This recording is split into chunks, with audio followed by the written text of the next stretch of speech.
সবাইকে আদাব। আজকে আসলে কোনো ক্লাস না এটা। আমি আজকে শর্ট একটা জিনিস দেখাবো। আমি লাস্ট ক্লাসে দেখাইছিলাম লট সাইজ কি এবং পিপ ক্যালকুলেশন কিভাবে করতে হয়।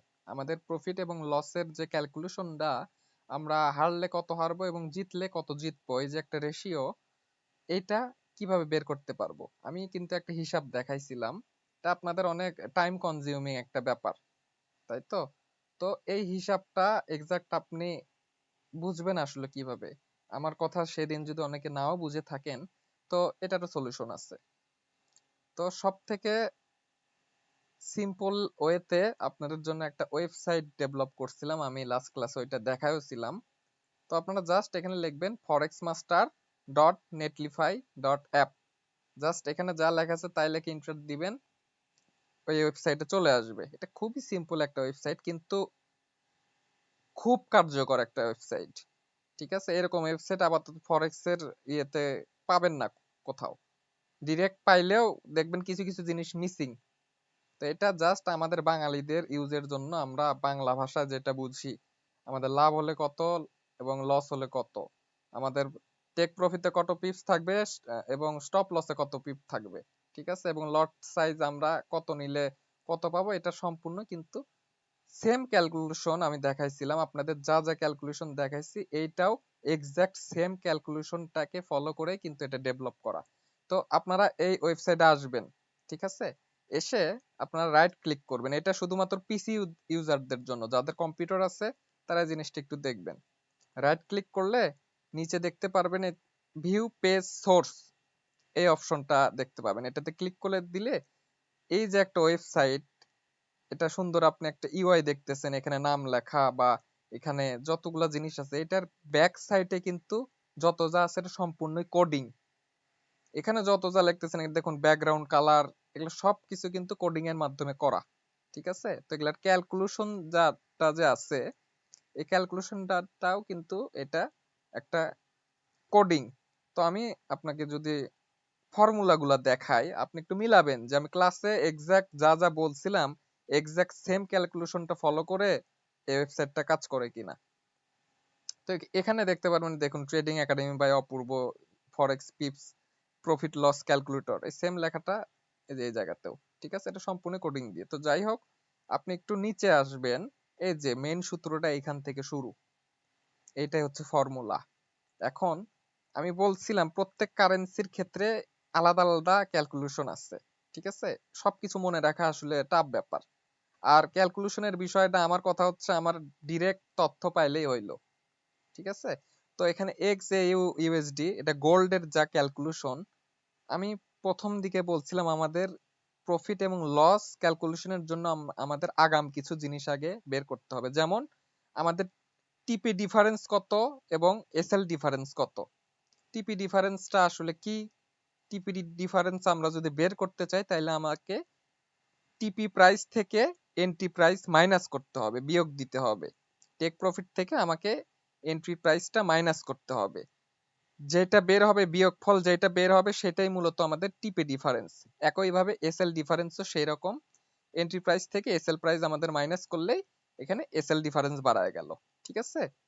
তারপর এটা আপনারা মূলত নোট করার ক্ষেত্রে খুব সিম্পল ভাবে বুঝতে পারবেন, এই জন্য আমি এই কোডগুলা দেখাচ্ছি। না হলে এই কোডগুলো আমি ইনক্রিপ্ট করতে পারতাম, আপনারা দেখতে পারতেন না।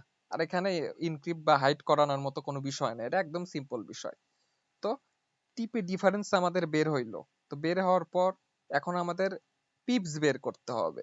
গোল্ডের ক্ষেত্রে আমি বলছিলাম 10 গুণন দিতে হবে। দেখুন এই যে 10 গুণন হয়েছে। এখানে টিপি ডিফারেন্সের সাথে যদি আমি 10 গুণন দেই, টিপি ডিফারেন্স এবং এসএল ডিফারেন্স, এই দুইটার সাথে যদি 10 যদি আমি গুণ করি, তাহলে আমাদের টেক প্রফিট কত পিপস এবং এস মানে স্টপ লস কত পিপস, এটা আমরা ডিরেক্ট বের করতে পারবো। বের হলো কেবল পিপস।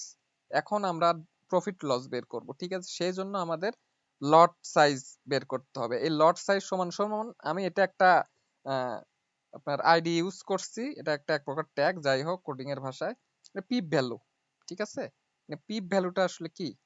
আমি যে আপনাদের দেখাইছিলাম পয়েন্ট দশমিক এক ঘর আগায় দিবেন, তাইলে আপনারা লট সাইজের একটা হিসাব পাবেন। এইটাই মূলত লট সাইজের সাথে 10 গুণ করে দেখবেন, ওই সেম ক্যালকুলেশনই, এক ঘর আগায় দিলে যা মান আসতো 10 গুণন করলে, লট সাইজের সাথে 10 গুণন করলেও একই মান আসে।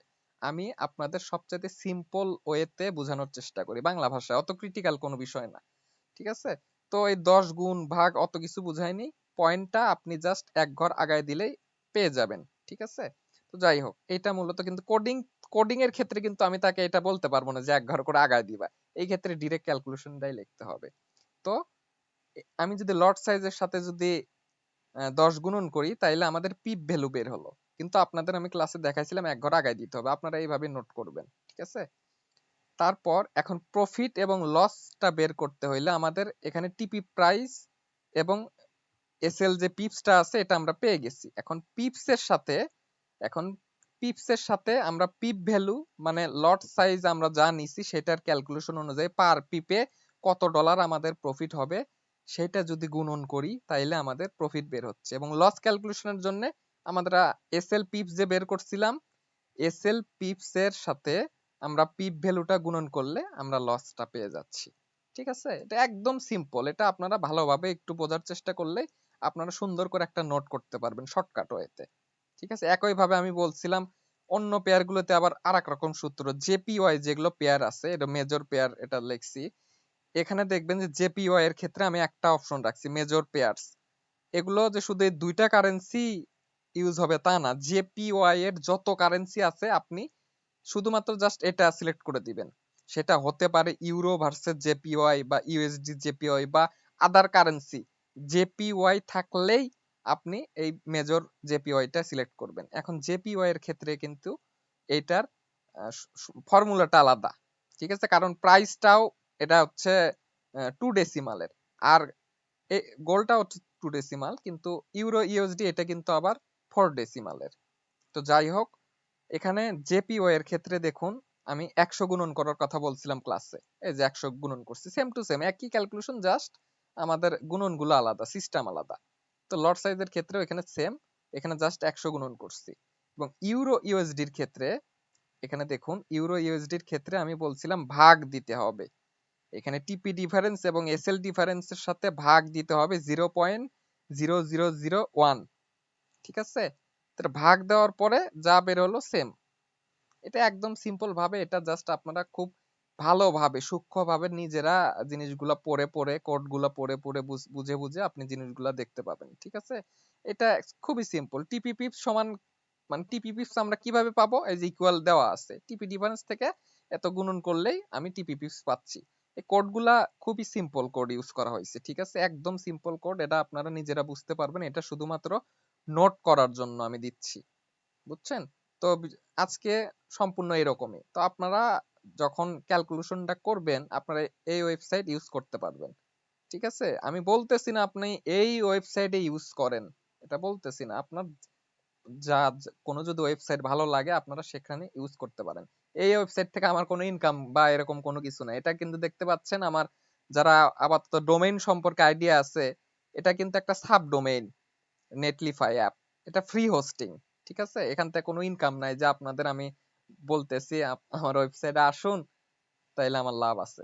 এরকম কোনো কিছুই না। এটা জাস্ট আপনাদের মানে সুবিধার্থে এটা ডেভেলপ করা। ঠিক আছে? এখান থেকে কোনো লাভ টাভ কোনো কিছু নাই। তো আপনারা ভালো লাগলে এটা ইউজ করতে পারবেন। খুবই ফাস্ট, একদম সিম্পল, এক ক্লিকে আপনি সবকিছু পেয়ে যাবেন। আর এইটার ইউজ নিয়ে বিস্তারিত কোনো যদি ভিডিও আপনারা চান, আমি শর্ট একটা ভিডিও বানায় দিবনি, প্রবলেম নাই। যদি আপনারা চান সেক্ষেত্রে আমাকে বলতে হবে। আমি ভিডিওতে টুকটাক একটু দেখাও দিছি। যারা মিস করবেন আমাকে গ্রুপে বলবেন, আমি বানায় দিব, প্রবলেম নাই।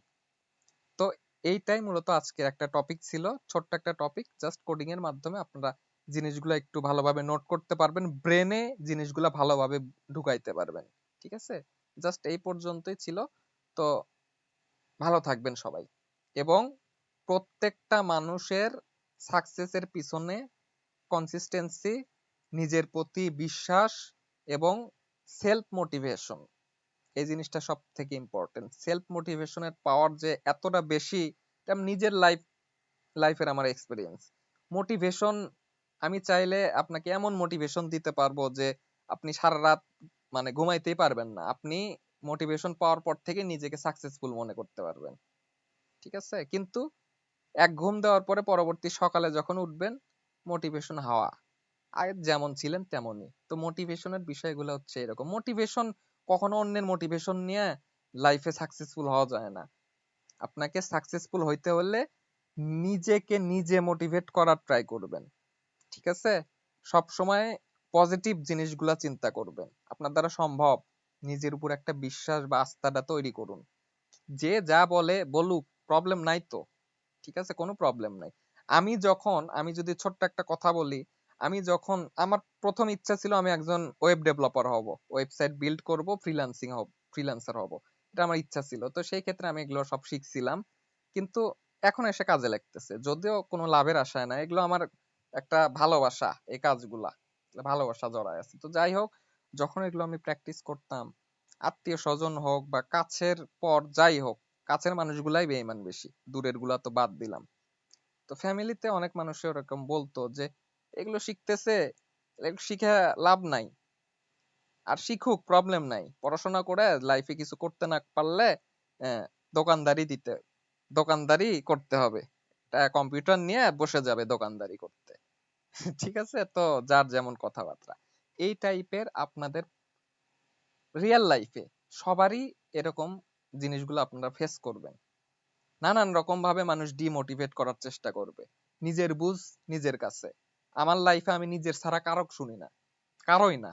কারণ আমার উপর বিশ্বাস আছে, আমার নিজের উপর বিশ্বাস আছে। আমার দ্বারা কতটুকু সম্ভব কি সম্ভব না সেটা আমার থেকে ভালো আমি ছাড়া এবং উপরালা ছাড়া দুনিয়ার কেউ কিন্তু জানে না।